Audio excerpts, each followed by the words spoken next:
We should be going. All right. Calling to order the regular city commission meeting of January 17th. We are all online as of today due to the weather and extreme conditions.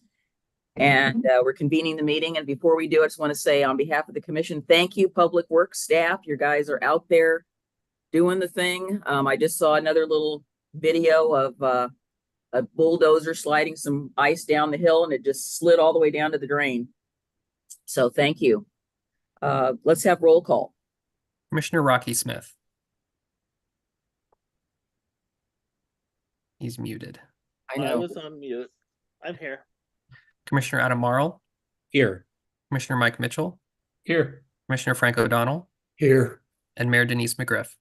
Present. Just let it be known that we will be having an executive session after the conclusion of the regular commission meeting. We don't have a flag, although I have one in the other room. So would you care to skip the flag salute? Yeah. Okay, so we're skipping the flag salute. Tonight on our agenda, we will be postponing the oath of office for our new police officer. We're going to save that, postpone that till February. So Matthew Pavey, thank you so much for agreeing to delay this. But we have a proclamation on the agenda tonight, School Board Appreciation Month, and this was forwarded to me by the Oregon City School Board.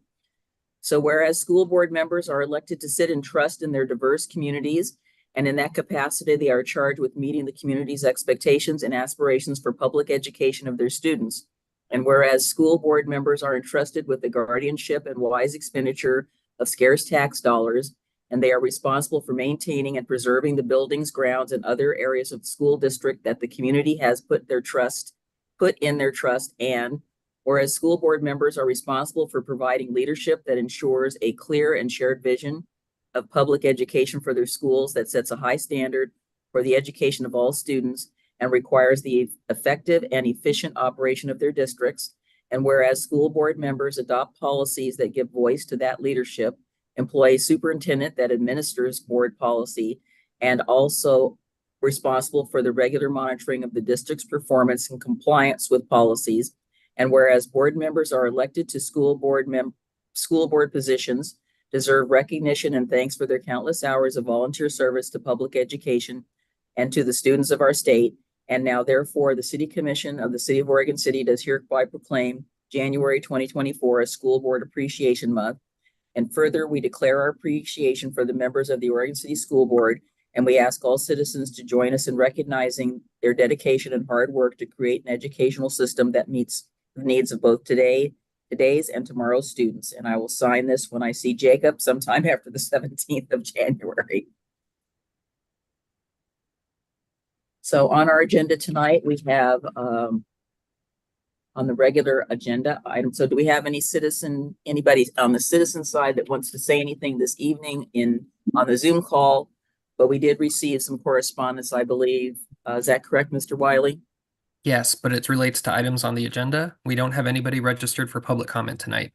Okay, perfect. So we'll move on to item 5, and our presentation from the Homeless Solutions Coalitions of Clackamas County has been postponed until our regular meeting on February the 17th, again, due to weather constraints. So I'd like to move to item number 6 and 7. I'm sorry, Mayor. Just want to clarify. February 7th will be the next meeting, not the 17th. Just so. Did I say the 17th? Okay, yeah, sorry, I meant the 7th. That's what I heard. So it'll be February 7th, our next City Commission meeting. Yes, next regular commission meeting on February 7th, 2024. Thank you. All right, so item number 7 is the consent agenda. And do we have any items that anybody wants to pull, or do we have a motion to approve? I had a question, but I was answered by the chief. And the only question I have about it is I have one question about 7B. I don't want to pull it, but I have a question. I wouldn't mind hearing you elaborate on that. I was curious about it myself. That's the 7-Eleven store Okay. itself? 7D or 7B? D as in David. Yes, 7D was my question to the city manager, and the chief was concerning the applicant. So sometimes the applications are not always filled out as thoroughly as maybe they could be, and I had a question when I looked at the whole thing. Wasn't really sure because it was only a person with one name. So I wanted to know who the DBA was, and Chief got back to me on the DBA is actually a person with a first name and a last name. So it's Pinkley changing the ownership of the 7-Eleven that's down the street there. Is that correct, Chief? Good evening. Yeah, that's correct. So this just goes with the ongoing sale of beer only? Is that it? Correct. Okay. Well, they do sell wine. Wine. Yeah. Beer and wine. On spirits. Yep. And we try to hold out personal information. So that's why, but we did have the full completed application that we did a background check on.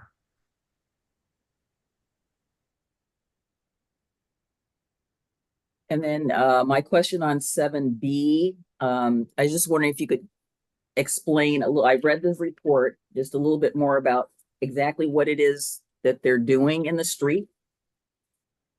I didn't quite understand the process, whatever it is that they're doing.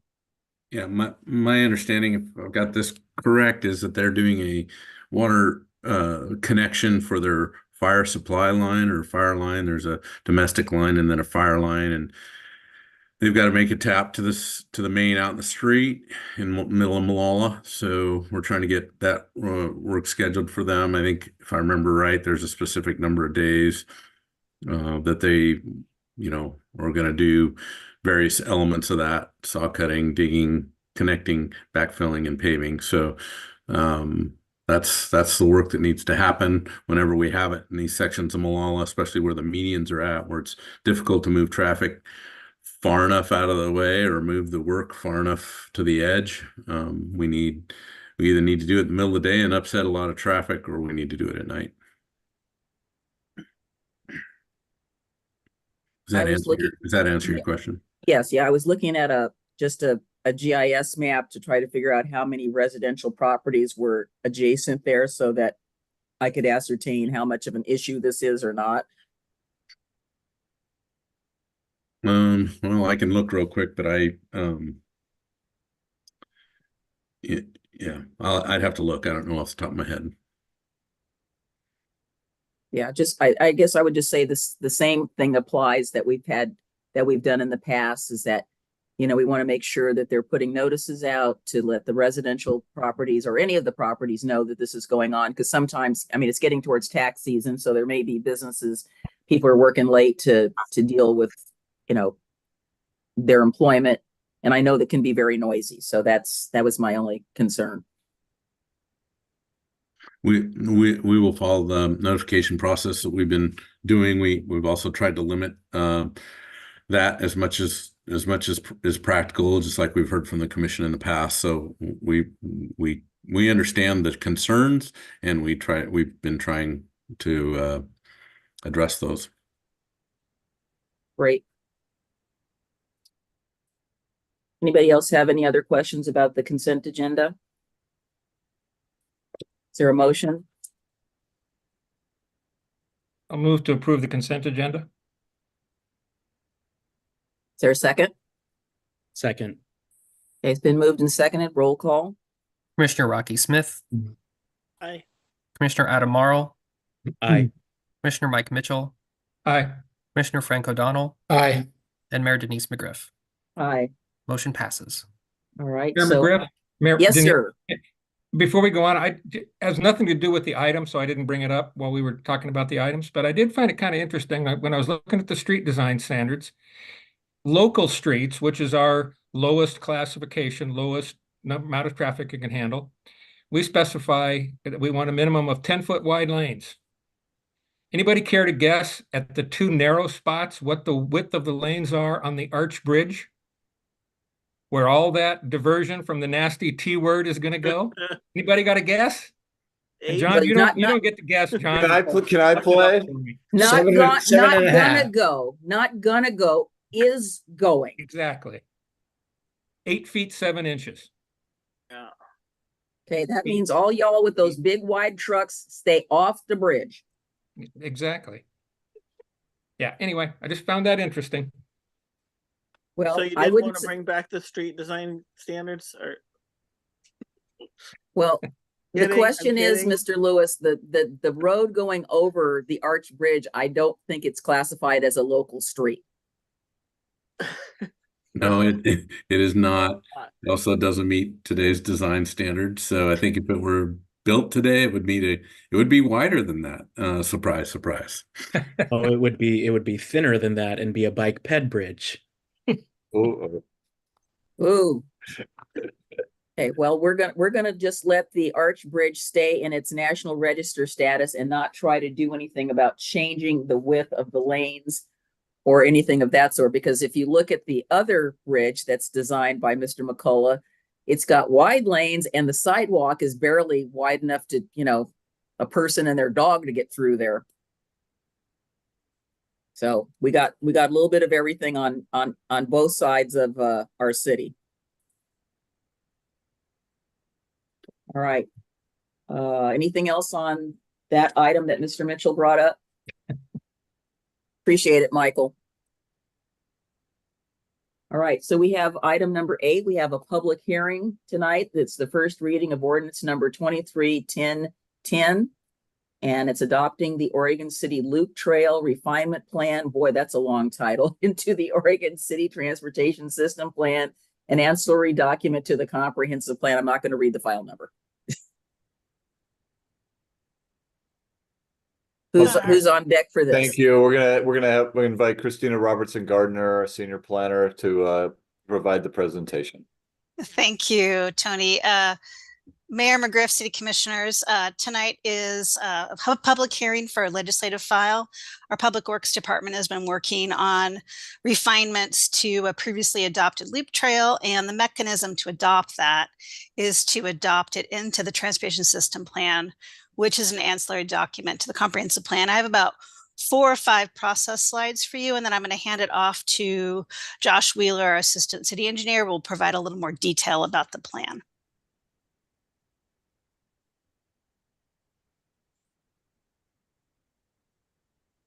Let's see. Jacob, as much as you can get us out of the screen, that'd be great. All right. So as I mentioned, this is the comprehensive plan amendment process. It's a legislative process. This means it's a type 4 process. This project went to the Planning Commission on December 11th, and they were presented with the background of the document and provided through the public hearings process. They recommended approval to the City Commission. Tonight, we're proposing the first reading of the ordinance, and if the City Commission adopts the first reading, there'll be a second reading at the next City Commission meeting. Of course, as a legislative process, the number of hearings is at the discretion of each hearing body.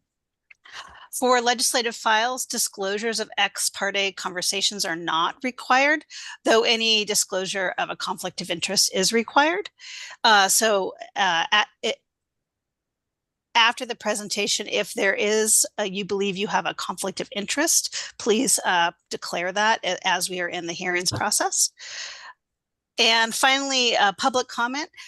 There has been a couple public comments received, which has been added to your City Commission packet. Public comments that were part of the planning process have been integrated into the final report. And I know Josh Wheeler, Assistant City Engineer, is available to respond to any of those comments and be able to answer any questions you may have. So in brief, what is this proposal? The Oregon City Loop Trail Refinement Plan analyzes the existing conditions on site for the outstanding segments of the loop trail that has not been planned, and provides a document that looks at future development funding and the needs for those segments. And as I mentioned before, this loop trail will be added to the Transportation System Plan, which is an ancillary document to the comprehensive plan. And so the file number above is GLUA 2333, legislative file 2302. And why is this coming to the City Commission? Well, in general, local government should plan public services in accordance with the community's needs as a whole, rather than being forced to respond to an individual development, such as a budding land use application. And these are the last remaining segments, and then 2 joining segments. So those were brought in. So there's 4 segments in total, 2 that are actually in the loop trail and 2 that directly abut it. And most importantly for the planning staff, as we move forward with this application, what does this adoption provide? One, after this is adopted, staff can require dedication or development with any associated land use applications that may be abutting any of these trail segments. And this level of detail is really necessary to apply for competitive grants to build one or more of the segments in the future. So this is really that step needed to apply for grants in the future by our Public Works Department. The criteria for approval for a legislative file is set out in Chapter 1768, as well as our newly adopted Oregon City Comprehensive Plan. In general, staff look through the approval criteria, and kind of on the screen, I provided a couple bullets that look at really the findings for approval for this. Providing safe connections between neighborhoods, commercial centers, and community amenities help encourage residents to walk or bike for shorter trips. So even though this is a loop trail, providing better access within your neighborhood helps you make that trip on that Saturday or after dinner, so you don't have to get in your car. Helps reduce the number of vehicle miles traveled and decreases the overall dependence on vehicles as the only feasible mode of transportation. Not only the larger loop trail, which may be more recreation oriented. Once again, these small segments are really for your inter-neighborhood travel. And the loop trail segments are located in the city's southern section, which within the existing residential areas developed in the 70s and in the 2000s. And these areas have traditionally received less attention for pedestrian and bike improvements. So there's a lot of parity for looking at this area of the city as it relates to future capital improvement projects. And staff found that the application met all the criteria to help implement the Oregon City 2040 policies. So your options this evening after you hear the presentation and ask questions to staff is to approve the first reading of the ordinance, or to continue the first reading of the ordinance to the February 7th meeting and provide additional direction or questions for staff. So I'm available for any questions the City Commission may have. And I can also, if not, I will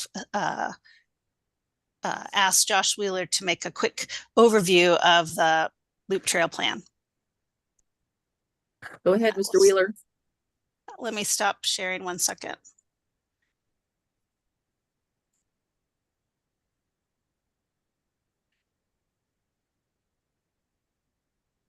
Jacob, looks I need access, please.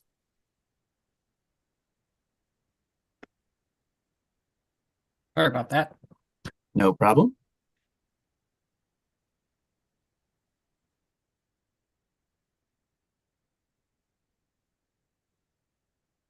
Okay, so the presentation that you're seeing tonight is an abbreviated version of one that you saw back last summer.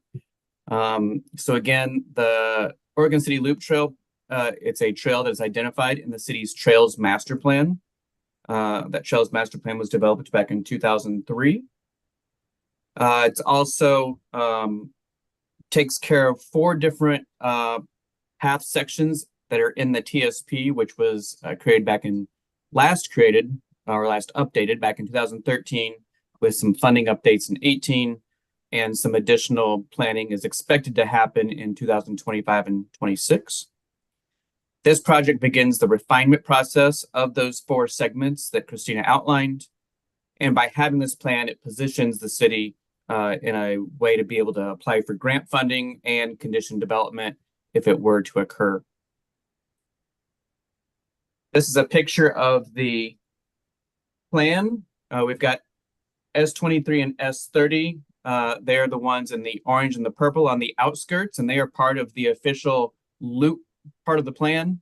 The green and the yellow, which is S22 and S24, those are segments that get people from the loop trail into the shopping centers, the neighborhoods, as well as the school there. So it's a natural connection to all of those, and we saw those as ones that would help also define this.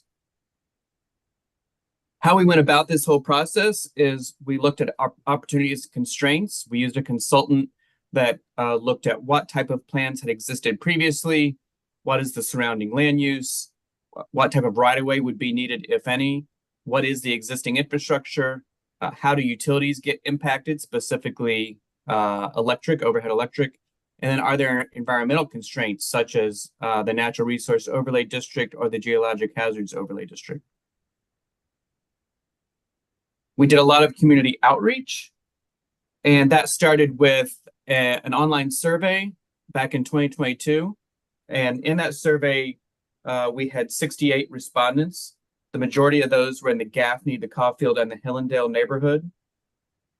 We also did outreach to stakeholders, and that included PGE, the school district, the shopping centers, the Parks Department, the Public Works Department, Clackamas Community College, the Gaffney, Hillendale, and Hazel Grove Westing Farm neighborhoods, Metro, and the Settlers Point Homeowners Association. We held a public workshop at the Gaffney Lane Elementary for those two sections that are offshoots of the trail. We had 24 attendees there. Throughout most of those online comments and in-person comments, a lot of the concerns dealt with unhoused people and if they would be desiring to use the trail in a way that may not be as desirous for those that neighbor the trail. And then some concerns of just, more the specifics. Would there be fencing? Would there be landscaping? Would there be dog bag stations, that sort of thing? We then went before the City Commission in a work session to do a much more broad overview of the plan in June 13th of 2023. We heard a few things. What we heard mostly there was some concern about the Claremont section and the proximity to the electric lines. The way we've addressed that is to try and keep that from under the lines as much as possible and having it adjacent to Claremont as much as possible to get it away from the lines as much as was feasible. And then we also heard comments about the potential unattractiveness of the park going through the shopping centers. And we've had additional conversations with some people at the shopping center. And ultimately we have the short term, which just allows people to use the bike lanes that already exist on Molalla and Beaver Creek to go around that area. Long term would probably be, one of the last parts of this trail put together.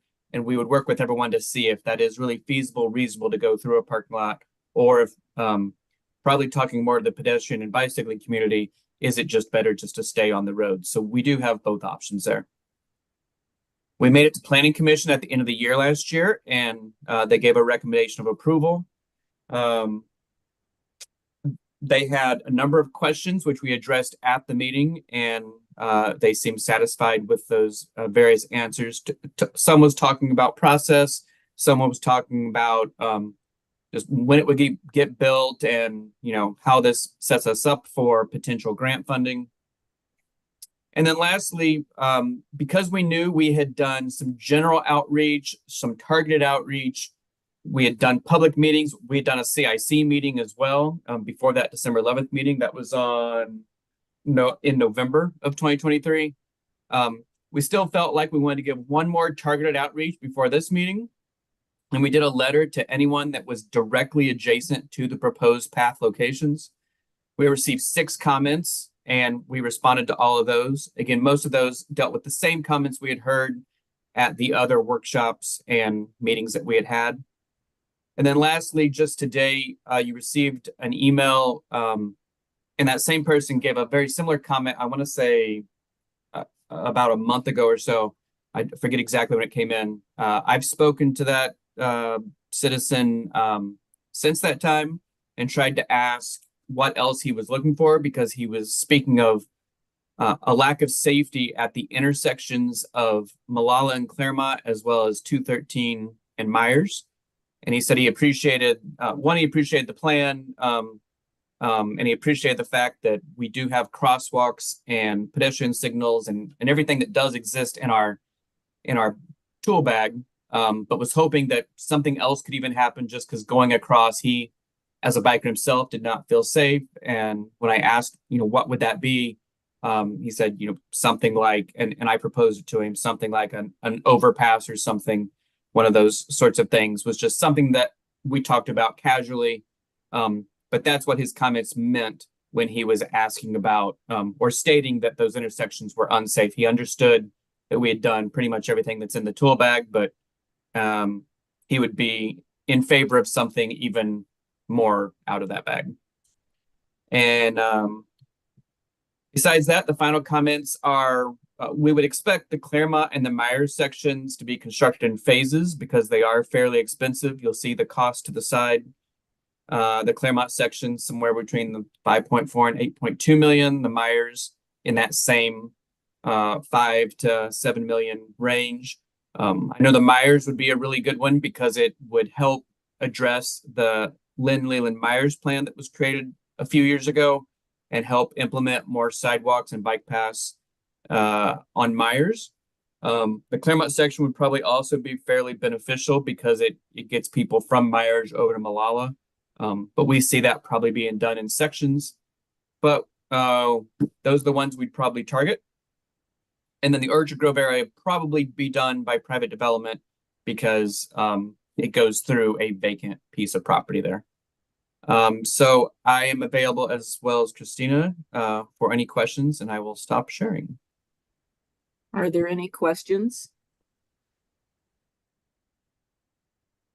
I had to go back and refresh because, as you said, we did this last summer and it wasn't right on my radar. But I know that thank you for addressing some of the concerns that I have about the one on Claremont. I have very strong feelings about any paths or being underneath those power lines. I don't think it's safe. John, if you could help me out, we had a conversation with our Youth Advisory Commission about Myers Road, and there was concerns. One of the students who lives over that way brought up concerns about safety, and at least on the part it's going to the high school. And I don't know how, if this is going to help with any of that, but at least it was out there. The other thing I guess I was concerned about too is that did any of this get taken to the Caulfield Neighborhood Association? I'm assuming part of Myers is in Caulfield, and then we don't have an active neighborhood association in the Gaffney Lane area anymore. And out where Orchard is, I think that's South End. So again, we've got really no representatives on the CIC from those areas, but I do appreciate the fact that you did do a targeted mailing. I would say I am disappointed. I realize it's citizen involvement, but the first thing you go to is that, is our homeless people going to be camping there? It was like, okay, I understand, but it was just disappointing. So when you're talking about moving it over on close to Claremont, are you talking about having it more aligned with if there was a sidewalk there? Because I know it's on one side of Claremont, but not on I'm thinking on the Joanne side. There's not really a sidewalk through there as I recall. You are correct. Instead of having a sidewalk in that area, we would, I can't recall if there's a bike lane there. I think there is at this time. We would probably shrink the bike lane and put the bikes and the peds on a multi-use path there, which allows everything to move over as much as humanly possible, to be away from the lines as much as physically able. Any other comments? Well, you raised a question about the Youth Advisory Commission.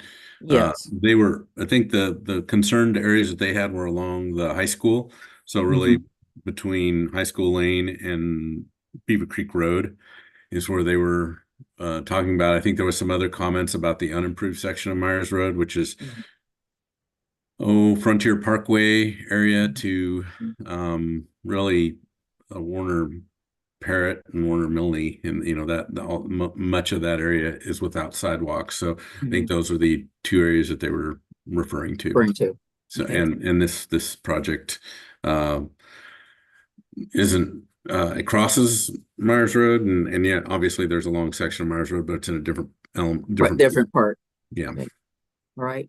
Well, seeing no further questions, I'm going to go ahead and open the public hearing on this item and make sure that those comments that we received are also entered into the record. I would also ask for the record, are there any conflicts of interest by any commissioner regarding this project? And we'll just go down the line. So Adam? No. Rocky?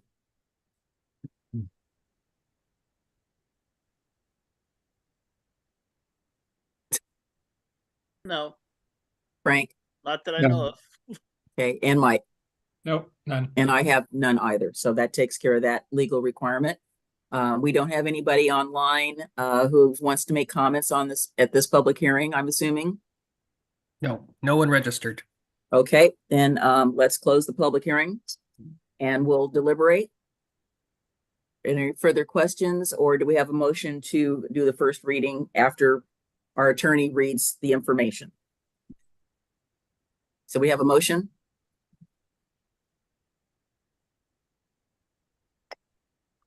I'll move to approve first reading of ordinance 24-1001. There a second? I'll second it. Ms. Richter? Ordinance number 23-1010, an ordinance of the City of Oregon City amending the Oregon City Transportation System Plan by adopting the Oregon City Loop Trail Refinement Plan. Roll call, please. Before we do the roll call, I just wanted to confirm that Commissioner Smith's motion was for 23-1010 and not 24. I believe 1001 is what he stated. I heard 23-1010, but that was just me. Is Confirm. that correct, Commissioner Smith? I don't know what I said, but I am referring to the ordinance for the loop trail. Okay, sounds good. Commissioner 23-1010. Commissioner Rocky Smith, Aye. Commissioner Adam Marl, Aye. Commissioner Mike Mitchell, Aye. Commissioner Frank O'Donnell, Aye. Mayor Denise McGriff. Aye. Motion passes. Okay, all right, we're done with that. Thank you so much, staff. Great job. Great job on the outreach. All right, so next we have general business. We have 9A, a memorandum of agreement with the Oregon City School District and Clackamas County for the implementation of the student library card program. This sounds like a feel-good item.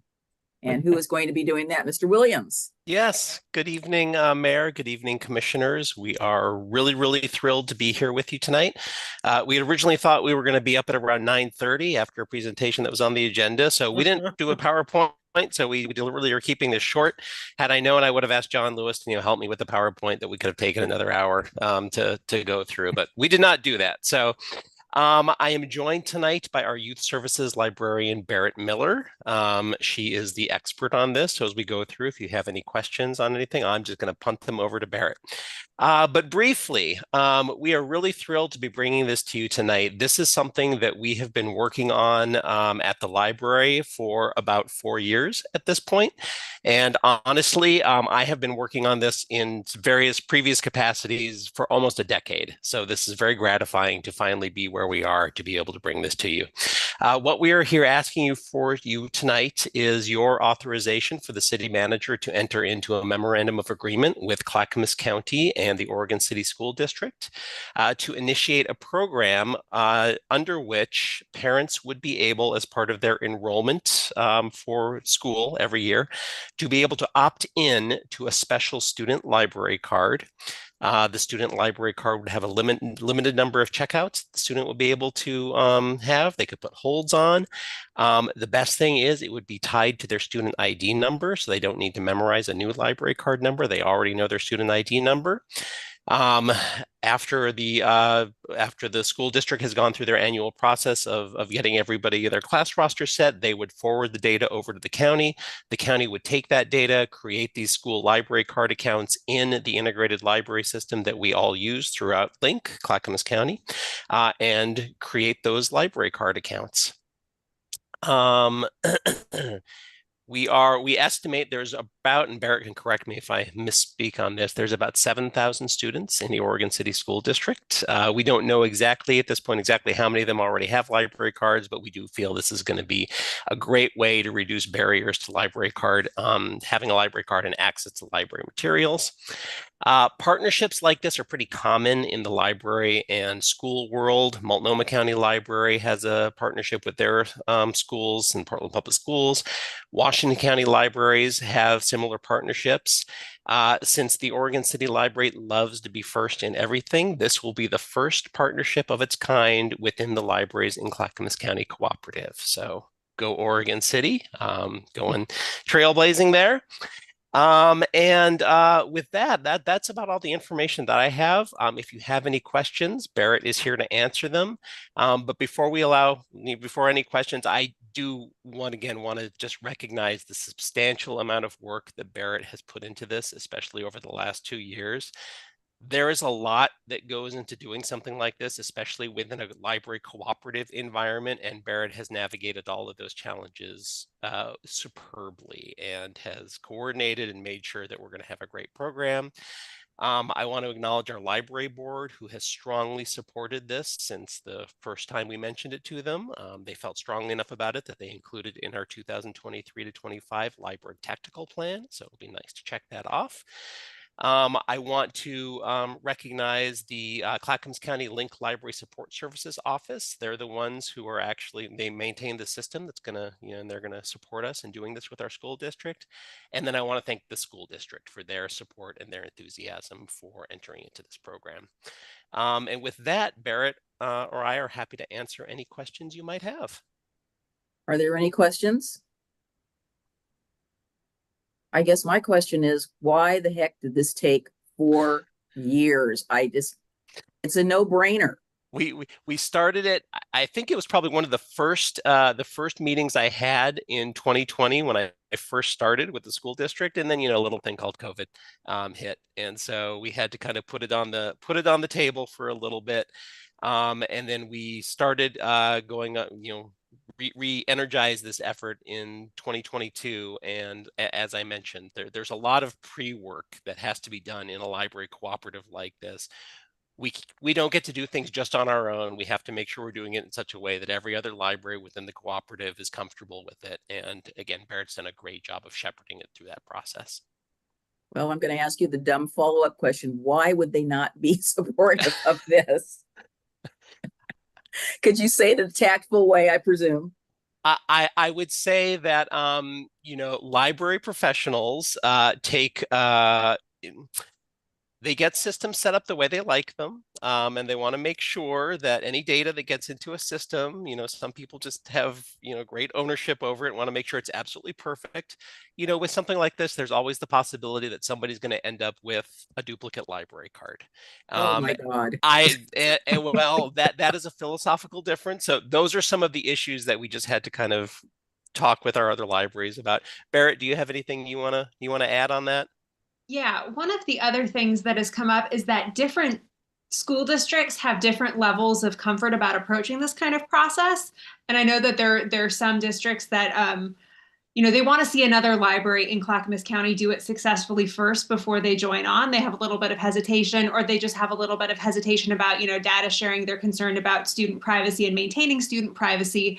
And the whole prospect of entering into this partnership can be a little bit scary for schools, even though libraries are as privacy-minded as schools, if not more privacy-minded and very committed to protecting student data. Like, that is a barrier for concern. So there was also a little bit of a challenge in that not all schools were interested in participating.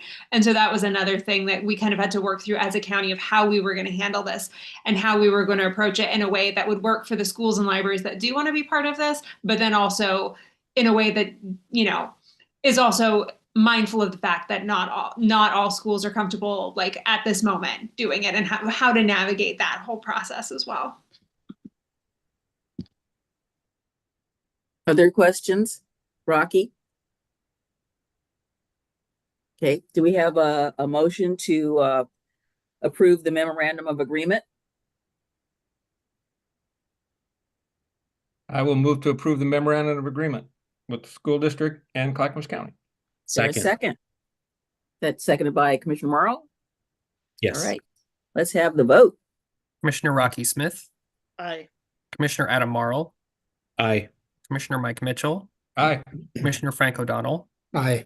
and Mayor Denise McGriff. Aye. Motion passes. Thank you for all the herding and wrangling, etc. I can't understand why somebody wouldn't want to do this. It's just, okay. It's just me, sorry. Seems like a great thing to do. I think maybe they had the same situation where they talked about people getting their voter registration when they got their driver's license. I mean, okay, Well, it's good. Thank you all very much. Thank you for your support. We're so excited about this. thank you.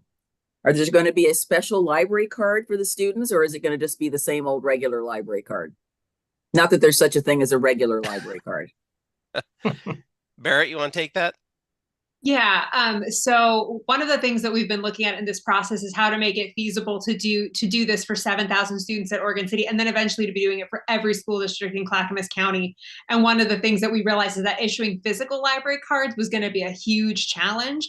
And because it's going to be using the school student's ID number, we can't really easily print that. So what we're doing is we're going to be sending schools like template cardstock templates for students to kind of have write their information on their own library card, and then they can decorate it however they want. So it'll be like a customized, printable, a customizable one that we can use to kind of have a place for students to record that information, but that doesn't require us to generate thousands of custom cards. Oh. Unless somebody wants one. If they want a card, they can come in and upgrade to a general card and get full Okay. access to the beautiful beauty of the library. Oh, awesome. Okay. All right. Thank you so much. Let's move to item 9B, my now second favorite topic of the entire world, climate-friendly and equitable communities parking reforms. Good evening, Mayor and Commissioners. I'm glad to hear that this is a topic you're looking forward to talking more about. I do have a presentation, and so I will, let's see, bring that up if I can find that. Oh, that's interesting. Okay. I didn't hex it. I didn't jinx it. Sorry. Give me 1 second. I'm not sure why it's not showing up here for me. Let's see. Okay. There we go. All right. And I hope you all can see that. Let me get this. Okay. All right. So tonight it is very similar to what I presented at the work session. Was that last week? I've lost track of time in our storm outages. The difference is that the meeting objectives is a little bit different. And so tonight I'd really like to get some policy direction from the City Commission. And then the other piece is we do plan to submit a grant application to DLCD. And so there's a resolution as part of this package tonight that basically supports the grant application. And the grant, should we be awarded the funding, it would be used to hire a consultant who would help draft code changes and help with community engagement. So this is the timeline. We're a little bit off the timeline right here.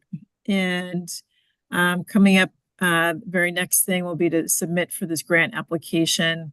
And then we will come back and report out a status update in the spring of 2024.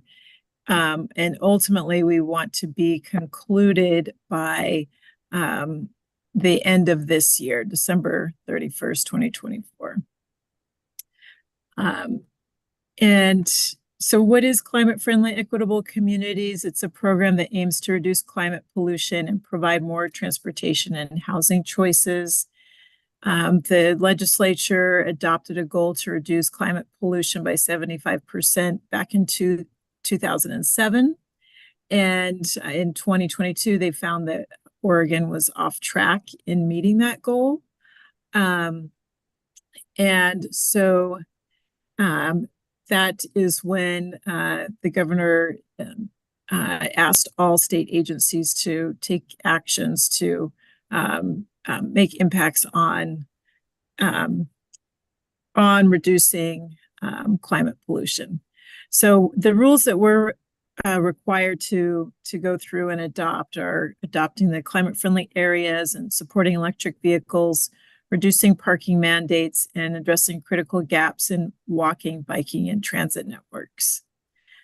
And I won't spend too much time on each of these slides because we did have an in-depth discussion last week. But so the major task groups that are part of climate-friendly and equitable communities are a climate-friendly study area, which we already comply with because that complies through our regional center. And so we don't have to do anything there. The reforms that we're working on this year are the electric vehicle conduit code amendments, parking minimums and parking maximums. And then there'll be more reforms in the future, but those will come in the way that we go through our TSP update and then eventually when we do our next housing needs analysis. So these are the 5 main areas, and the staff is basically referring to 5 sets of reforms. So reform 1 is parking minimums, reform 2 is parking maximums, and then like we said, electric vehicle charging, parking design, and bicycle parking. These are all things we'll have to work through. So tonight, what I'd really like to hear from you all is what direction you'd like to take on whether or not the city should look at eliminating all parking minimums. And if not, then we have some other decisions that need to be made. But that's kind of the first question and decision to wrangle with. So, and I can go back through what some of these reforms are and what will be required. But I kind of wanted to just move through these a little bit. I'll go back 1 slide. So some of these category 1 reforms were already in place as of last year. These are things that we just really need to make sure that our code is matching what's already in the administrative rules, but we already have to abide by these rules. Category 2 are rules that we can kind of choose from a menu, if you will, or at least find ways to meet all of these items. So it is a long list. We do have to meet items A and B. And then we would have, if we don't eliminate parking minimums, we'll have to go through and make decisions about how we want to treat the regional center, and then decisions about kind of the rest of the city and what kind of policies we want to adopt. So we can work through those as they come up. One thing that we did talk about at the work session that I just wanted to bring up again is this, the transit corridor map and what is left outside of that. So one of the pieces that's in place right now is that we cannot require parking within a half-mile buffer from a frequent transit line. So our frequent transit line is line 33, and this alignment represents a future alignment. It currently goes up Lynn, and then in the future, it will be moving over to Molalla. So we've buffered around what that looks like. And we've also buffered around the regional center, which is this darker line. And when I mouse over these things, can you all see that mousing? Okay, great. Yes. Okay, so what you'll see and what we talked about last time around is that what's left outside of that buffering is not a whole lot. So we've got kind of this, Park Place neighborhood area off of Holcomb. So we've got mostly residential areas up there. And we currently don't regulate parking in residential areas. There's no minimums already. We've got more medium and low density zoning outside of the buffer over here. This map actually doesn't include the South End concept plan, so there's kind of a little bit more out this way, but most of the South End is also medium and low density residential. And then the other piece is over here, kind of in Thimble Creek and along Beaver Creek Road. So there would be some areas that are not residential that we would regulate, including some campus industrial, some mixed use, which has some regulations built into CFAC. But this purple is the campus industrial. And then I think there's some just kind of industrial that wouldn't be regulated, and some just general commercial, just a little bit that falls outside of that buffer area. And generally the thought is that uses that go into those areas are, the market will kind of dictate what kind of parking they need. They're most likely not going to be building or constructing new developments without parking. And campus industrial is not something that's going to have a ton of, big expansive parking lots anyway. So that's one thing to consider as we go through these policy changes. I won't spend a whole lot of time on these other reforms because there's not a lot of policy questions right now, but we'll come back to them as our timeline moves on with potential code amendments and what we're hearing from community engagement. But so electric vehicle charging, and that's really just providing the conduit for the charging stations, not actually putting the charging stations in. We do have to make some reforms to the parking maximums and parking design that we've talked about, at bicycle parking. So other cities, we talked about this a little bit as well. Most other cities are just eliminating that minimum parking requirement. So Tigard, Springfield, Milwaukee, Lake Oswego, Albany, and then there's a number of other cities that haven't taken action yet or have applied for extensions and are working on it right now.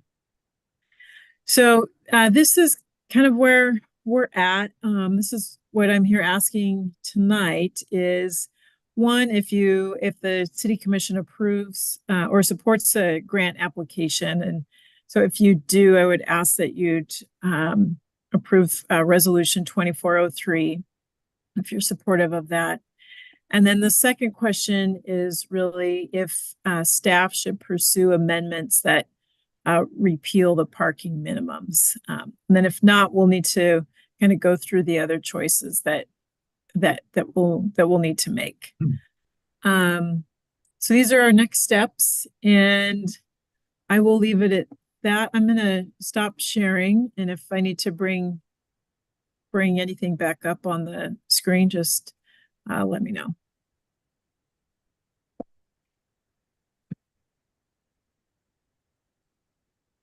Well, who wants to lead off the discussion?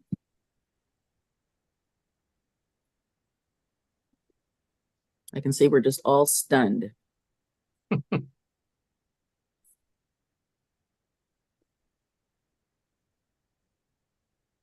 Nothing? Well, all right, I'll jump in and hear me out on this whole point. Parking is a terrible use of real estate, and parking does keep housing from getting built in some cases. But given the geography, topography, whatever, of Oregon City and how spread out essential services are, and the almost total lack of transit that we have, I just don't think we're ready to eliminate all parking minimums. And I know when you look at this map, we're really playing on the margins.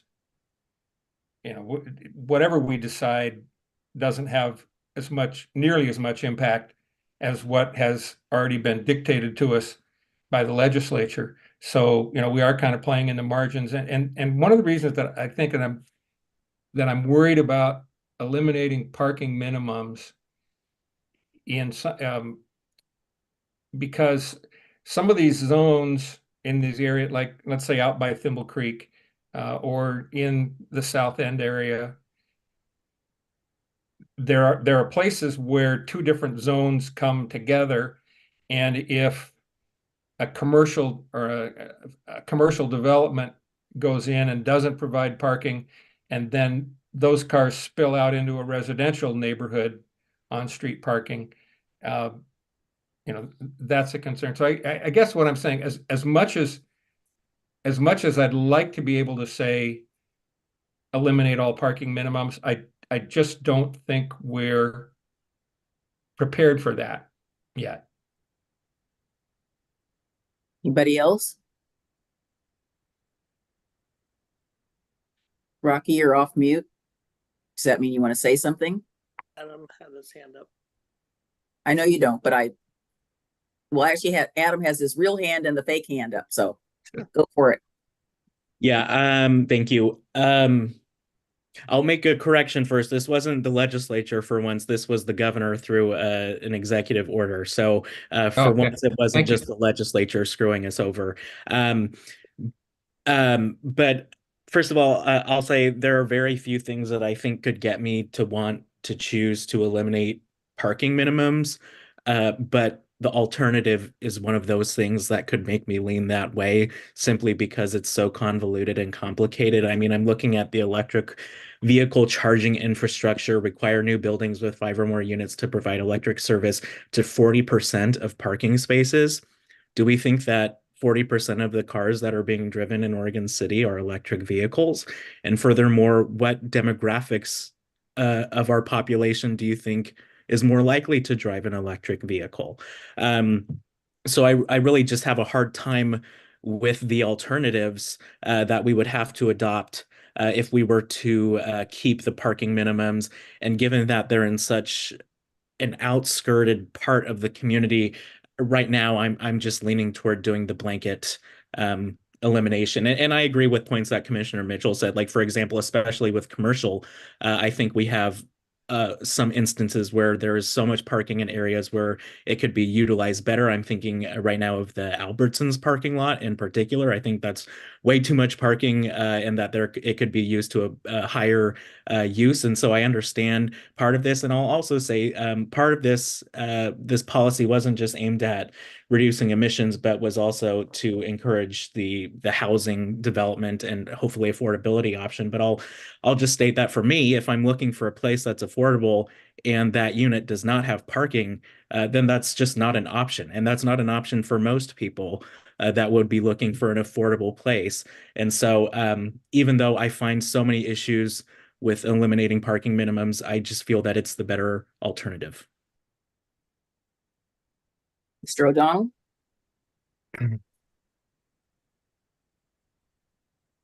Well, I agree with Commissioner Mitchell. I think the only thing worse than a dictate from the legislator is an executive dictate from the governor.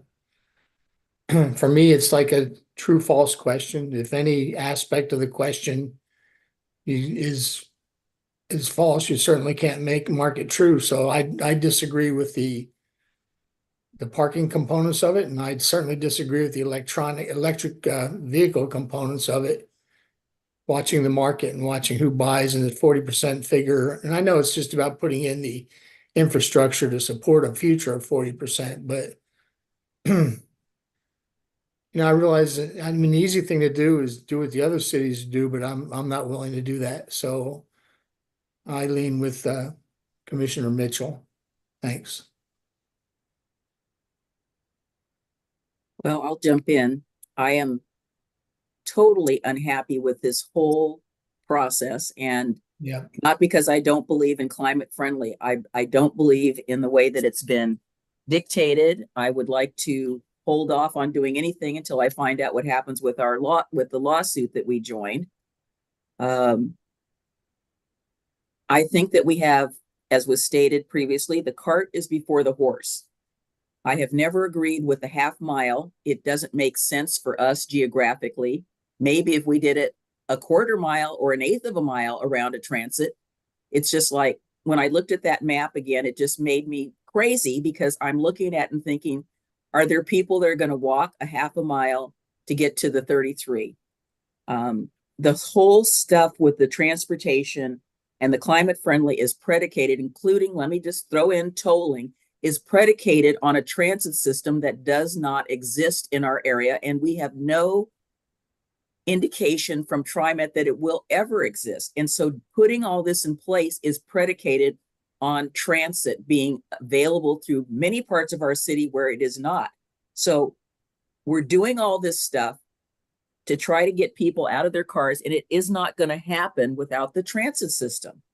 And the only way that I would be able to support any of this is we put a caveat in it to put the pressure on TriMet to say that we'll adopt this when you get the system in place, because then it makes sense.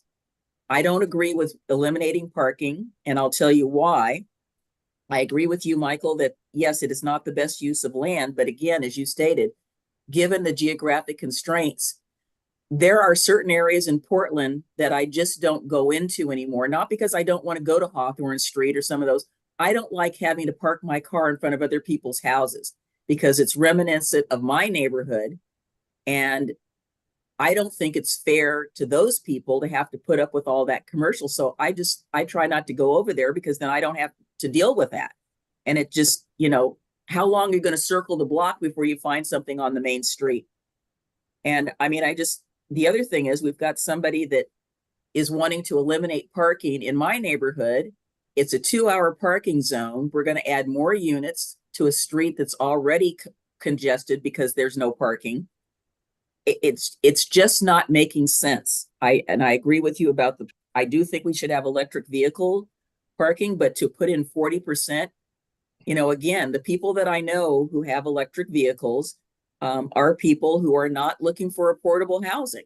They're able to put in charging stations in their homes, and electric vehicles are not reasonably priced anymore. They're eliminating all the subsidies. So how many more people are going to be getting those? I don't see anybody building any new units today that's coming online in Oregon City that's putting in electric vehicle charging spaces in case somebody wants one. So we're doing a whole lot of things on a wing and a prayer and hoping that our transit system will catch up with us. And I have just no confidence in TriMet to get there.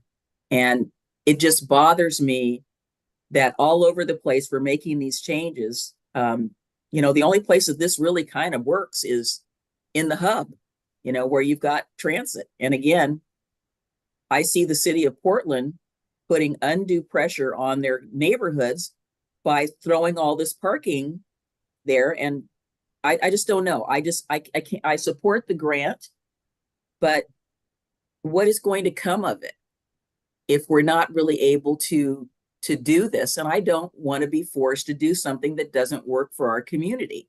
And right now, I don't think this works for us. Is there any way that we can change that half mile ratio to get it down to something that actually works for Oregon City? I'm looking at how we tailor this to meet the concerns and the needs of our community as opposed to the one size fits all. Let's just eliminate everything and let's look at what the unintended consequences are of eliminating that. I don't think we have outlined that as a community or as a staff to say, what is going to happen if we eliminate all of this? I see not good things coming out of it. So I just have real concerns that we've got the cart before the horse. And what are we going to do to try to force TriMet into working with this? Are they involved in this process at all? So a couple of things. As far as I know, TriMet is not involved in this process, but they have a different initiative, I'll call it, I think it's called Forward Together. So they've been working with us and working with our staff and on bus stops and transit stops. I don't, from what I have seen, the little bit that I've been involved, they haven't necessarily talked about increasing transit or adding lines or adding like a second frequent transit line. So they're kind of off doing their own thing, not necessarily directly related to the climate friendly, equitable communities. But I need to make a point about the electric vehicle charging stations, and that is that the code or there are already administrative rules that are in place that we have to enforce. So that 40% of parking spaces for buildings with 5 or more units is something that's already gone into effect. And so if there's a new development that comes in today with 5 or more units, we will have to require that, whether it's in our code or not. So it's kind of one of those things where if we made amendments to our code, it would basically be to kind of streamline and make sure that we are in line with what the state is already has in their administrative rules. So some of those reforms that I talked about, the electric vehicle charging and the parking maximums and the bicycle parking, there's reforms that we will have to make anyway, whether we choose to eliminate minimums or not. We'll still have to go back and make those changes. And then with the grant application, I think what we could do with that is if we choose not to eliminate all of the minimums, we have these other policy choices and codes that we will need to write, or we will need to make amendments anyway. And so that's what that grant funding would go towards, would be to trying to do the best that we can to make our code amendments comply with the administrative rules. Well, what about coming up with something that's not in the administrative rules that works better for our community? I'm just going to say it. I'm not afraid of the state.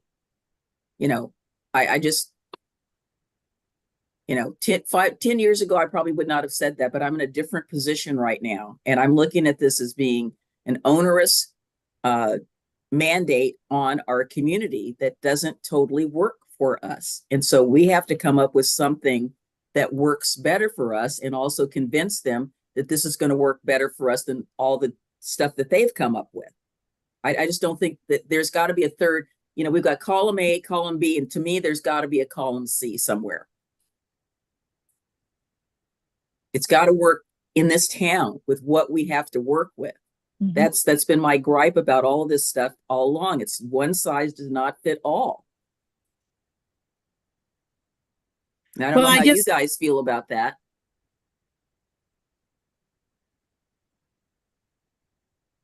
We got a lot of smart people in this state. We got a lot of smart people in this room and elsewhere. We ought to be able to come up with something that works for Oregon City. I feel very strongly about that. I think we can do that.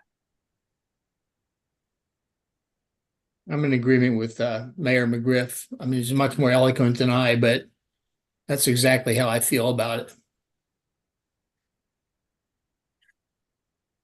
So, would we be okay pursuing the grant application to look for a way that to look for that kind of third column that you referenced of, what works for Oregon City? I would support that. Okay. I think what we're going to be tasked with is complying somehow with the administrative rules. And maybe that is not how I've laid it out in the slides or exactly how they've kind of laid it out in their guides, but maybe there's other ways to comply with those administrative rules. And so that would be my ask of a consultant is, can can you look at our codes, look at the administrative rules, and how can, how can we make it work? And so part of that's going to be coming back to you, right? Back to you and the community and planning commission with some ideas of, here's some ways we can try to comply with these rules. Does this work? I think there also needs to be a lot of community outreach to get people to understand how we might be able to make it work for Oregon City. I guess I have a maybe naive belief that, if we were like Flat City, like Tigard or Newburgh or someplace like that, or even Beaverton, it's different. We just have too many things that we can't control or change about this town that we have, geographically, we don't have any control over that. It is what we have. And I would think that we could find a way to follow the intent of the code, but make it work for here. That's my bottom line. Commissioner O'Donnell. So do the terms of the grant allow the recipient to pursue a solution that would not comply with the dictates of the state? That strikes me as, I don't think we'd be awarded the grant. We said our intent is to pursue a solution that does not fall within that which you're already dictating. Well, we're not going to say it that way. We're going to say we're going to try to find a way to make the administrative rules and what the city of Oregon City needs work. I mean, it's pretty generic.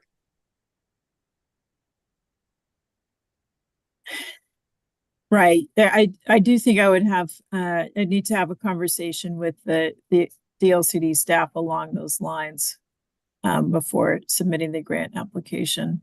Well, don't tell them everything. Just tell them what they need to know. Well, this is on YouTube. So. Yeah, this is a public meeting. Oh yeah, like they're going to spend all their time watching our YouTube meetings? I don't think so. You can't go anywhere right now. There's an ice store.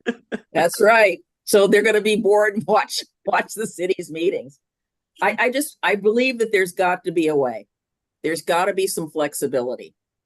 I mean, we went on the premise of the 2040 plan, making it work for Oregon City. And I saw that process evolve, and I was just excited about the fact that we were making it work for us.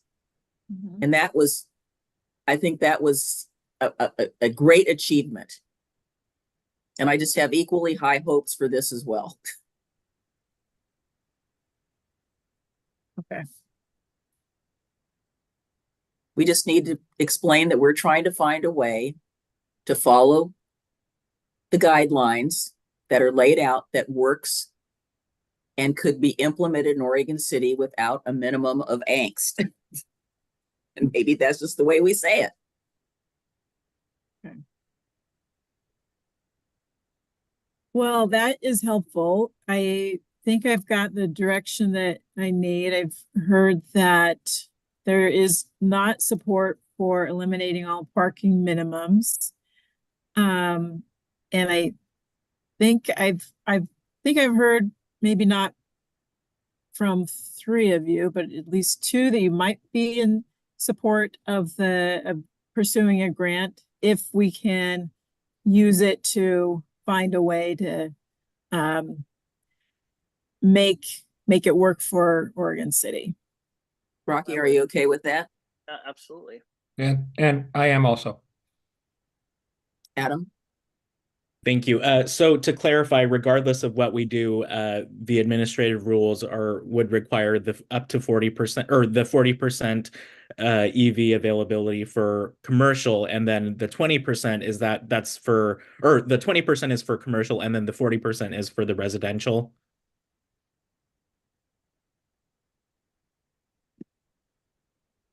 Did Aquila just freeze? I think she did. So yeah. She's frozen. She's frozen. Yep. Mitch McConnell moment. Sorry, that was rude. I'm sorry. Yeah, please take that back, please. That was terrible. That was awful. Don't compare anybody to him. Trying to take the heat off the mayor.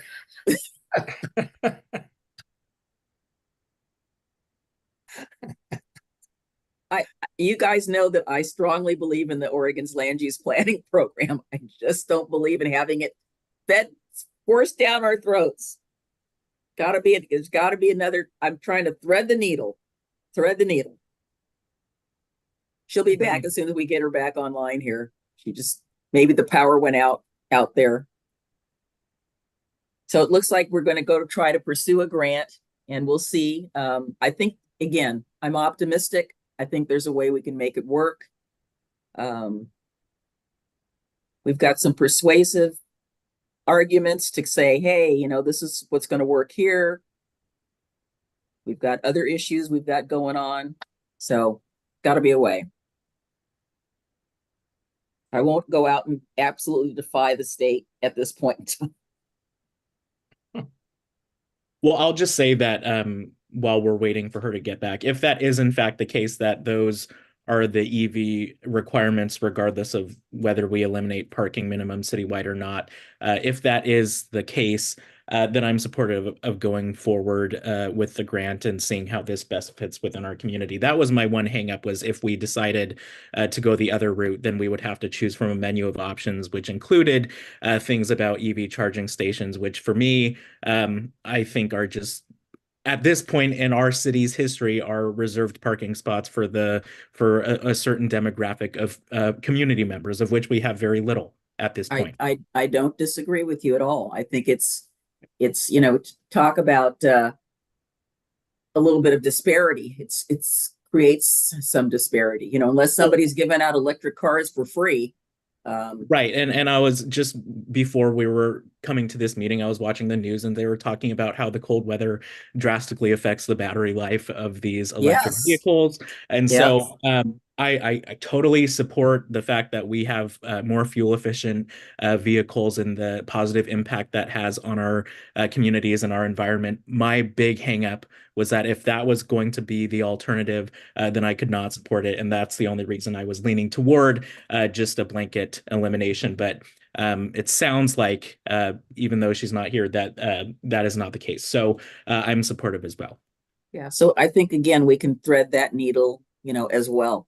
Yes, I heard the same report on NPR and I thought, yeah, that makes so much sense about really cold weather and EVs and, you know, what happens there. And apparently they don't like cold weather. So she'll eventually get back on. So let's move on. I think, Aquila's struggling with her internet at home right now. Yeah, that's okay. Dropped where she's at. Yeah, I think I guess Commissioner Marl, I don't have a specific response. I worry that, I mean, we're gonna have to get pretty creative, because while it's like it's options, the options are very there's not not a lot of room for wiggle, I guess, or interpretation of these. But you know, I guess that could be part of this process, right? I mean, the other component would be, you know, by not waiving the minimum parking and needing to go through this other process, I'm not sure I fully fully understand, like, how many of these do we comply with now? How many could we meet with small changes, right?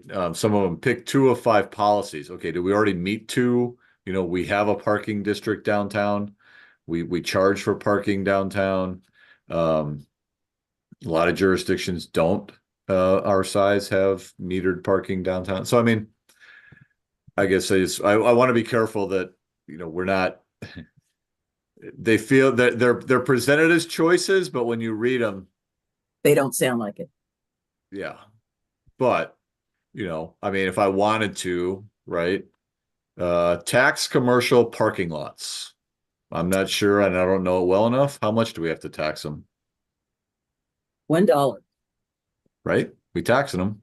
I mean, so I think that's more of, how do we take what's here and meet this to form something that fits with our city, with the latitude to interpret and imply those areas where they're not very specific.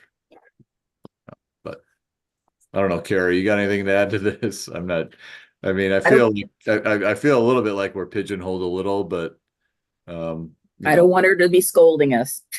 no, I don't think it's scolding. I think it's being creative in applying these. Yep. Taking off No, my planning hat. I think that these, when you read these, they feel fairly prescriptive, but I think when you actually think about the language and how it would actually be implemented, there's not a lot of guidance. So I see a fair amount of discretion so I think you're going to have to do one of the 5 things in the list or one of the 3 things in the list, but you know, like Tony says, whether you can accomplish it in a way that meets Oregon City's needs, I think is open for question. And I think, you know, you get grant money, you get a consultant who can really dive into these things, and then you will better understand the, you know, how onerous this list really is, because I really don't have any idea. Welcome back, Aquila. We know you had a little disruption there. Again, I think that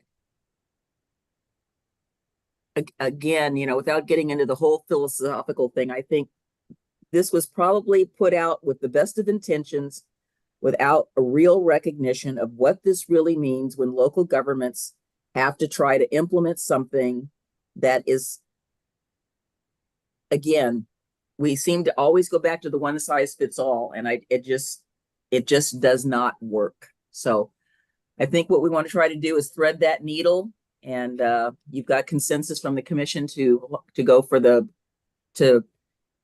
grant, and we need a motion to do the resolution, but we're going to go to Commissioner Morrow first. So thank you. I'll just close that the one thing that gives me hope in this is still the fact that we have a private market that is likely still going to incentivize developers to include some sort of parking, whether there is that minimum or not. And so that is my one hope with moving forward with this, is that that's still an attraction for people that are looking, and hopefully developers will follow that.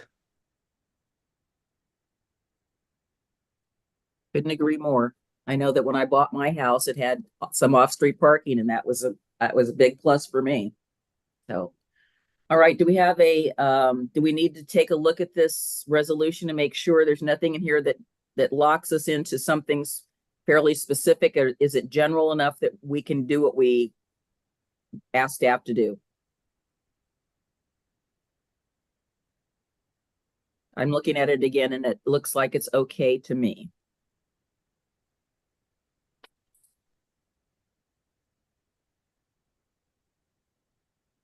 So do we have a motion for resolution 24-03?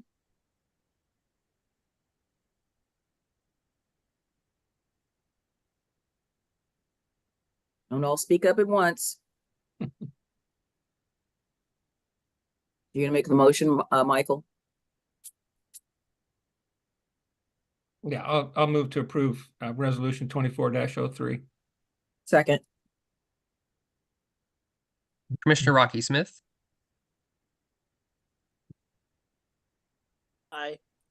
Commissioner Adam Marl, Aye. Commissioner Mike Mitchell, Aye. Commissioner Frank O'Donnell, No. and Mayor Denise McGriff. Aye. Motion passes. Thank you all, and I apologize for that. We had a little bit of a power blip. And Yeah, you're not in charge of that, but thank you. It's not your fault. right. I appreciate the discussion. Thank you. Thank you. I hope it is not giving you, we don't want to give you gray hair, but use our comp plan as the model. All right, first reading of ordinance 24001, adopting city code amendments for regulations of rubbish, construction hours, garage sales, graffiti, parking, and all sorts of other juicy fun things. And we have our intrepid staff from our police department and code compliance and the city manager. Mayor, Commission, good evening. I do have Ryan Kersey here, our code enforcement manager, to present ordinance 24-1001. As you remember, in November 15th, 2023, we had a work session where we discussed, where the commission brought forward a discussion regarding municipal code ordinances that involve potential update language and new ordinances. Also, we presented a code enforcement staff had encountered some ordinances that weren't clearly defined, and they needed to be specified in our city's municipal code.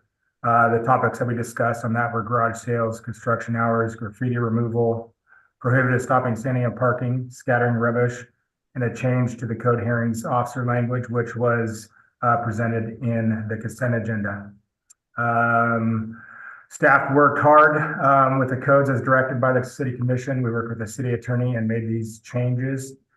So ordinance 24-1001 will include changes to chapter 820.160, 912, and 1008-090. And I can go through all those if you would like. I broke them down into different exhibits, A through E, which are attached. I also provided a clean version for you to read. I would add that it was brought to my attention that under 1008-090C, that's a new paragraph added. I inadvertently left out Saturday, so it should read in part, except for authorized by a valid city issued parking permit, no person may park a motor vehicle in any on-street permit parking zone between the hours of 7 a.m. and 6 p.m. or in an off-street city parking lot, or without paying for parking fees during the hours of 7 a.m. to 6 p.m. Monday to Friday, except for Saturdays, which I left out, Sundays, and observed legal holidays. So Ryan, Kirsty, and I are here to answer any questions. If you want to go line through these, we'd be more than happy to do that too.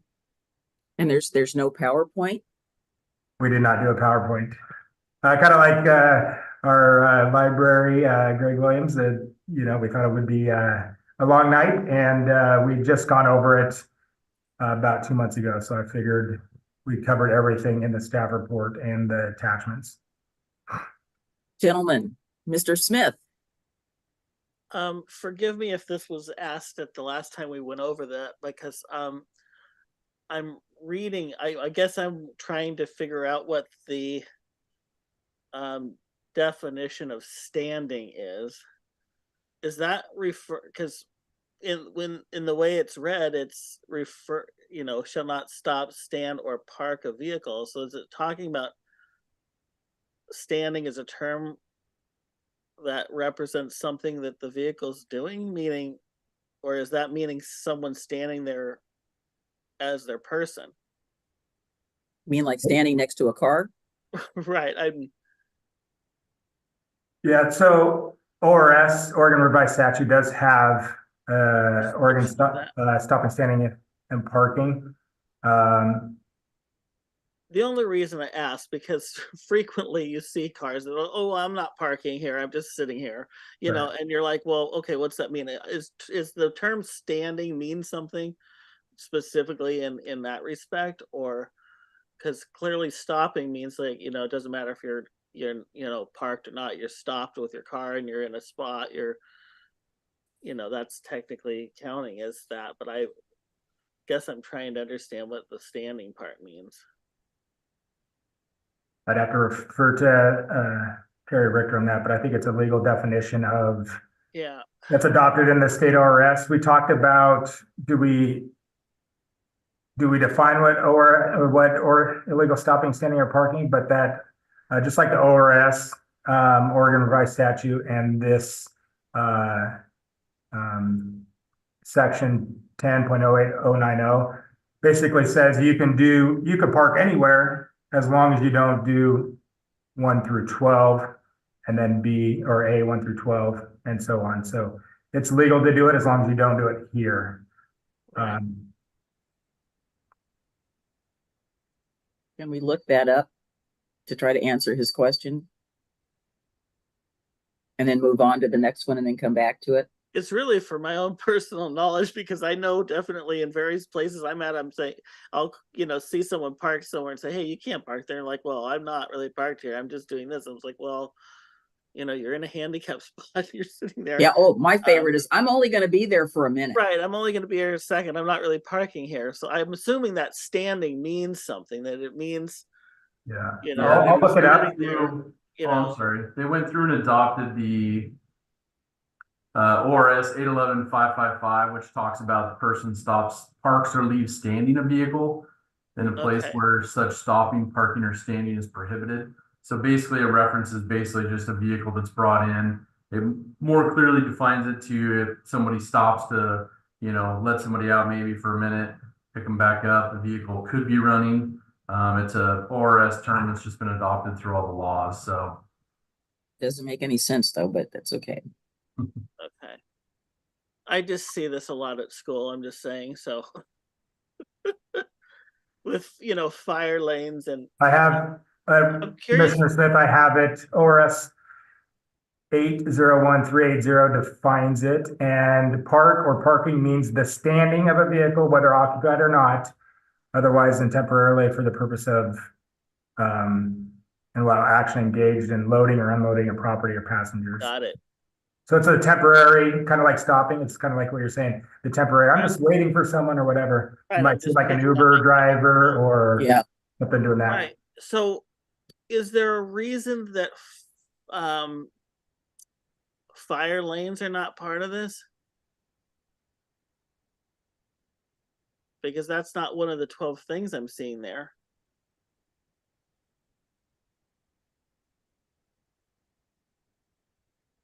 I'll defer to Yeah, Ryan. clearly, Be included as we just one have, of, we're adding the disabled parking, but it would seem to me that, marked fire lanes would be another Another situation place where they we shouldn't would be wanna stopping, have standing, or people- parking.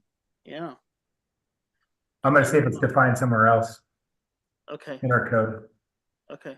My favorite is the one where they pull into the turn lane to go to the bridge and unload whatever it is to the restaurants that are along there and are there for more than a minute Yeah, with their ramp. I didn't and want they're- to derail. I just wanted to Yeah. understand that term and a little bit more.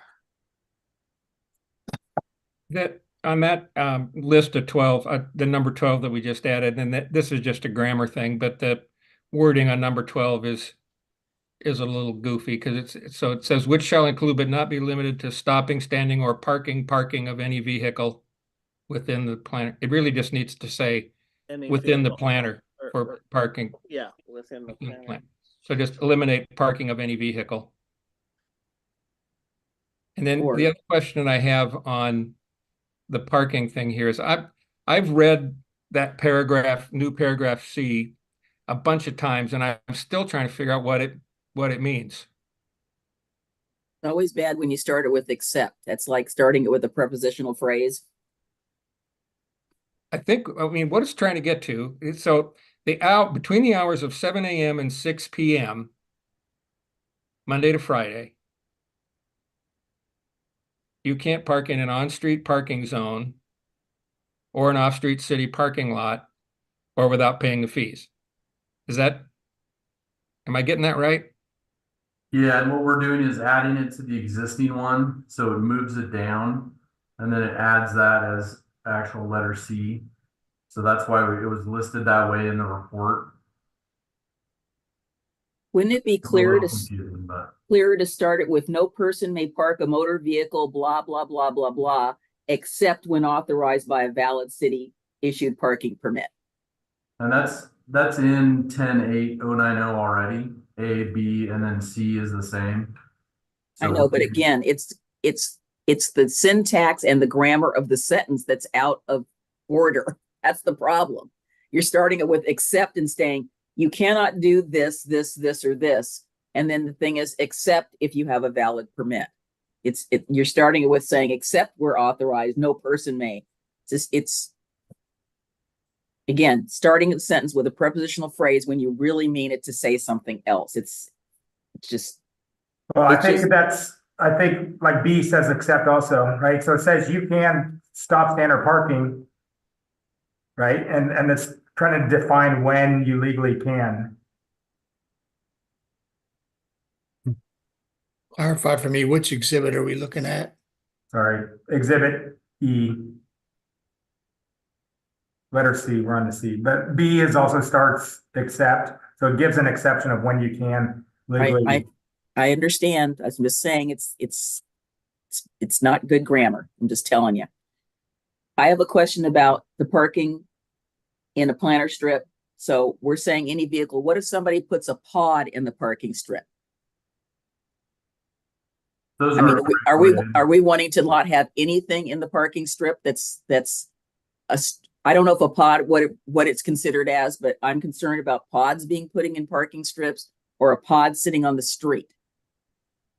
I think pods are already regulated through Public Works right-of-way permit process.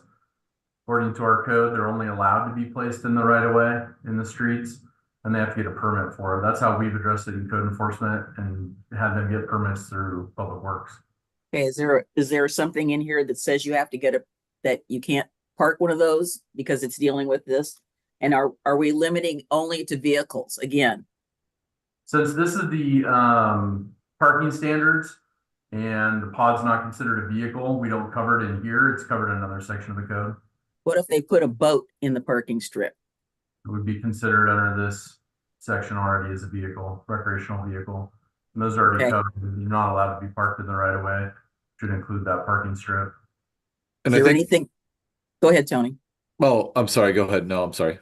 I was No, going. I was just gonna say, is there anything else that we don't want in the parking strip that might be constituting some sort of obstruction, vehicle, boat? I don't know. People can be very clever. I hope we covered everything in that. I did also have a response for Commissioner Smith, his question about fire lanes. Yeah. We covered that under 10.8090 A, number 9, Yeah. where any place where official signs or markings prohibit stopping, standing, or parking. That's one of the violations already on there. So that's existing. So that would catch the red striped zone by fire hydrants as well as signage for no parking. So 9 catches most of those, which we identify through paint and or signage. Okay. And one, this is more of a comment because I don't think we don't have a real specific answer, but on B, the word momentarily, right? Momentarily, that's the problem, right? Because people are like, oh, well, I'm just here for a moment. Well, your moment's been 10 minutes or your moment's been, 15 minutes picking up someone from whatever. There's no real specificity to momentarily, I guess. And so how do you deal with that? Is it discretionary on whose moment we're dealing with? I don't know how you say, well, okay, you've been here more than a moment. Well, my moment is, I've been here for. If they're Well, I think parked- you got to take it in the context of the whole sentence, right? Right. Except to momentarily pick up or discharge a passenger, right? So if you're sitting there and you pull over and you let passengers out and you're getting the next passengers in, right? I agree. Momentarily in and of itself without the action. Right. Someone's associated sitting on Beaver Creek Road for 10 minutes waiting for their kid to come out from the high school is not momentarily, but they would say it was. And it happens all the time. So Yeah. I think, especially right there in the front of the school on Beaver Creek where no one's supposed to be parking, it's every day. Yeah, that's dangerous. Once again, though, I think you could sit there and say, okay, does this create it's in such a manner or location that it constitutes a hazard to public safety? Right. I mean, so I think we gotta take it in the context of the whole, because that's the argument that we would make, right? Is that It constitutes this a public. person sat here, we observed this person sitting on Beaver Creek Road for 10 minutes. That constitutes a hazard at this location, rather than focusing on the momentarily part of it. I don't know, Ryan. I'm probably getting ahead of myself here a little bit, but I mean, trying to read the intent would be the argument that we would make to the judge. Right. Because I think if you said they can sit there for 3 minutes, right? Or 5, whatever, pick a number. Oh yeah, you wouldn't want to put a specific. We're gonna sit there and hit a stopwatch, and some people may be okay to sit there for 4 or 5 minutes, where in other locations, it'd be dangerous to have them sit there for 1 minute, right? Yeah. Okay. Yeah, I think we just need to, We've got to allow a little bit of the discretion of the enforcement officer to make the argument and the situation that it is. You know, if you make it too black and white, you know, you could actually, you know, make a situation much, much worse. well, everyone feels very strongly that the rules don't apply to them. Because that's the crux of it. You know, the guy parking in the crosshatch of the handicap space says, oh, well, that's not the handicap space. And I said, yes, it is. It's not for you to be parking there. That's how they get out. Well, nobody's here. You know, it's like I've heard them all. It's a good thing that me and Denise don't walk around town all together all the time, because we'll give you guys some ticket books. How's that? No. Ooh.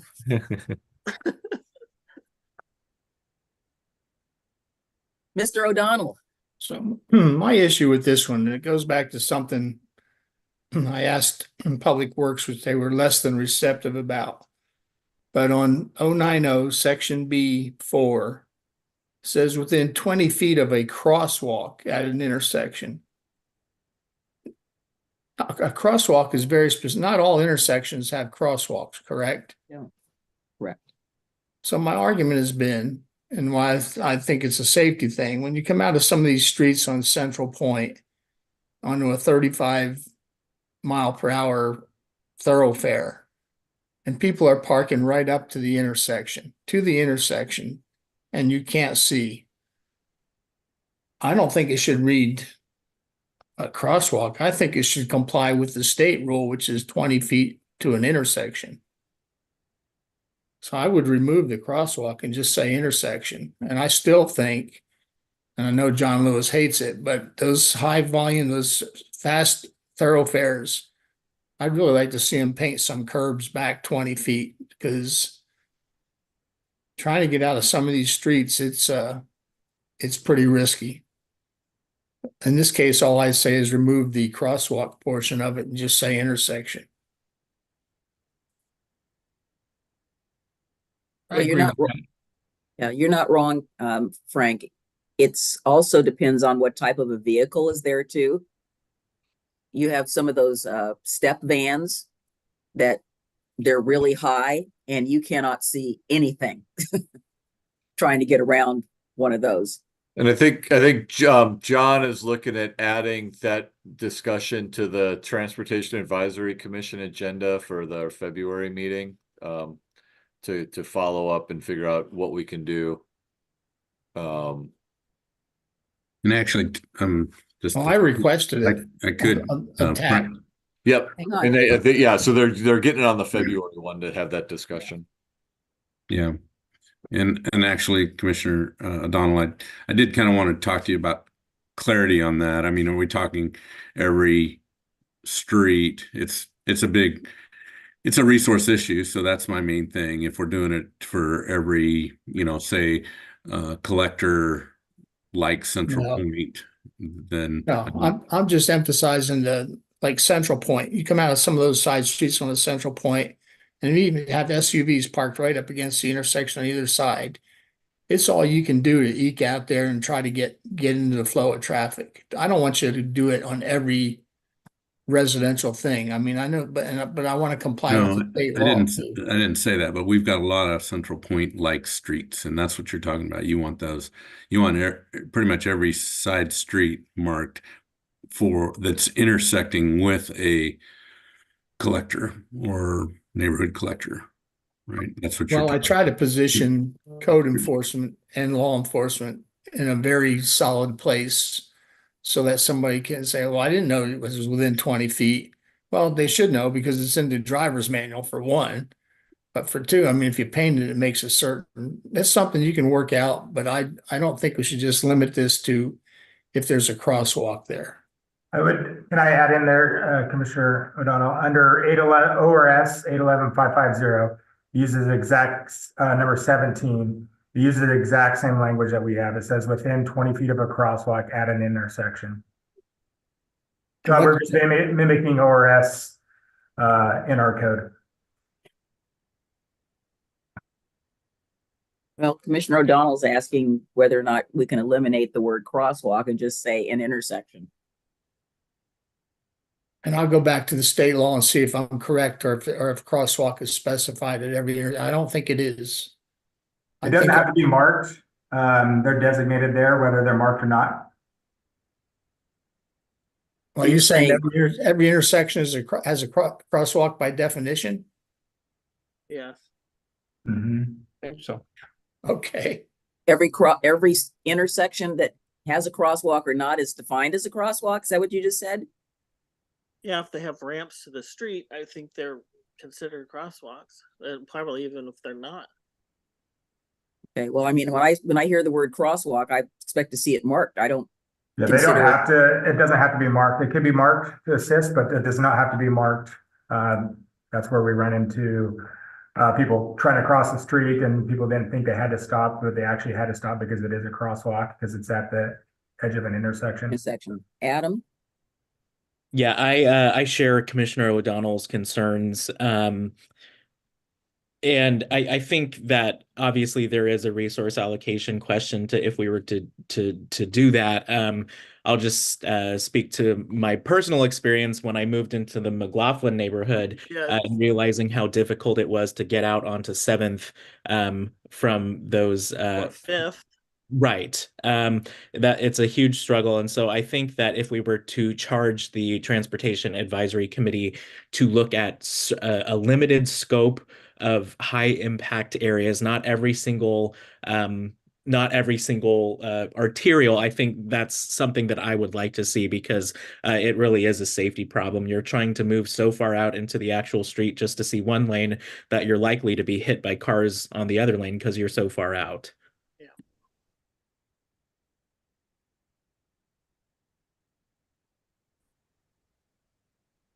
Yeah, I'll throw in something else in that's semi-applicable.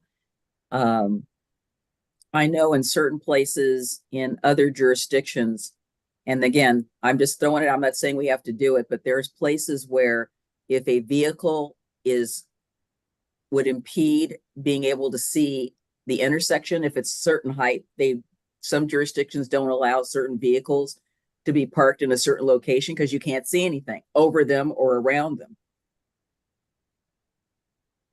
And I think, we have a lot of topography issues. So there's places where you're trying to pull out, you got somebody coming up and you got somebody coming down, and then you got this giant vehicle, you can't see anything. A lot of times if I can counter that, I just go the opposite direction and come back around, because you can always come back around. But I see people doing questionable things at intersections where they can't see, like Adam just described. I saw one yesterday when I was going up Lynn Avenue. It was like, oh my God, I was waiting for the crash. So anything else?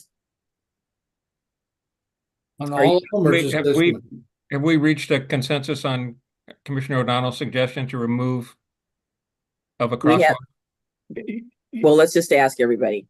Yeah, well, apparently you don't have to if every intersection is defined as having a crosswalk. And I was looking at the state law, and you're right, within 20 feet of a crosswalk at an intersection. But if every intersection by definition has a crosswalk. And that is Oregon law. No, you're saying every intersection is considered to be a crosswalk. Yes. I think where we run into unique areas is, say, like in some neighborhoods where there is no sidewalks. And so you come up to an intersection, there's still a crosswalk to be able to cross that street, whether there's a sidewalk there or not. So, or marked. Correct. And the state law says it could be marked or unmarked. Doesn't have to be. Well, the suggestion for the Transportation Committee to take a look at maybe finding those specific areas that we ought to apply this is worthwhile. Well, why don't you add marked or unmarked? That makes it absolutely clear. That's clear. Yeah. I can see somebody arguing that point, even though you quote the state law. They're not going to look up the state law. No. Marked or unmarked makes it pretty solid. Well, it makes so Yeah, I'd like to talk more about it because it sounds like I need to do some learning on there, but what I'm not sure you're asking for is, again, we're going back to, we don't want to mark everything. We want to find those key locations where there are hot spots. And, so we'll study that and bring that back to you. I don't think The reason I agree with marked or unmarked is my goal is if code enforcement is involved in a situation that has to take an action, or law enforcement, they are on very firm ground. They don't have to get into a legal debate and try the case standing on a street corner. Marked or unmarked, we're done here. Not saying you have to take an act. You can ask the person to move the car and put you on firm ground. It's not saying that you have to mark them either, John. So Right, we have we're talking about marked crosswalks, right? In this conversation right now. Right. We're not talking about marked curbs. No, we're talking about, crosswalks. yeah, right. Adam, do you have a consensus on that? Okay, Mike, Yes. Rocky, Yes. obviously Frank, you do. So, Yeah, okay, can we fine. make that happen? Can I run over all the changes or the additions to 1008-090? I Sure. have specifically 10, getting rid of parking of any vehicle. So it just says within the planter or planting strip. Adds on B4, so it'd be would be add in within 20 feet of a marked or unmarked crosswalk at an intersection. And then in C, add in Saturdays, which I forgot Saturdays. And do you want us to change the language with accept or just leave as is? You can just reword that sentence, and when we get around to doing the rest of the code someday, we'll change the other except. So should we just do when authorized by, just take out accept? No person may park blah, blah, blah, da, da, when the hour is blah, da, da, da, da, da, da, da, da, da, except when authorized. I think it's fine as written. Except is not a preposition. Doesn't, like I said, it's just awkward, but let's just move forward. Okay, so we'll keep that language as is. Did we have any discussion on any of the other codes? Construction hours ordinance, which is actually a noise ordinance.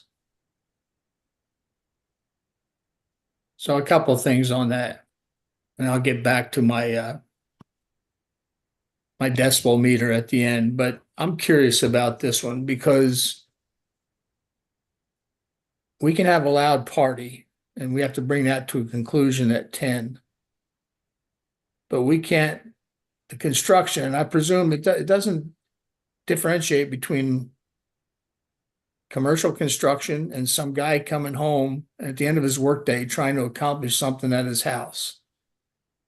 So according to this, any construction, alteration or repair of any building got to be done by 6 at night. And I just don't, and win or lose this one. I mean, 6 seems a little extreme. I mean, 8 o'clock seems reasonable. And I understand, I just know there's times when I was working and I came home and tried to do a project. I'd like to have a few hours. 8 seems like a reasonable hour. So that's my one question, because it doesn't differentiate between a homeowner and a commercial venture. The other thing that I just struggle with, and this is law enforcement.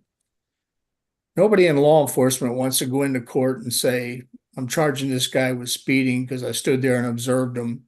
And based on my subjective observation, disregarding light conditions and color of the car and noise, I say he was speeding. They don't do that. They use a radar gun or a laser for a calibrated answer.